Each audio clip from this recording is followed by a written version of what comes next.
Ayun guys, ka-ready na sana ako. Nandito ako sa magandang pailaw. Ay, nakakalimutan ko yung memory card ko guys. Naka-ready na ang aking camera. Nalinis ko na yung lens ko. Tapos naka-ready na yung mic. Ayan. Tapos walang memory card. Ang saklap. Ganda pa naman ng ilaw dito, no? Ganda niya, no? Ang laki ng ilaw ko dito. Pakita ko sa inyo. Ayan. Diba?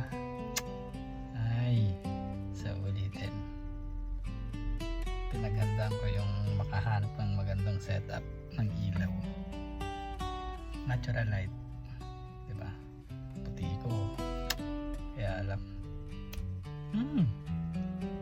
Guys, God bless.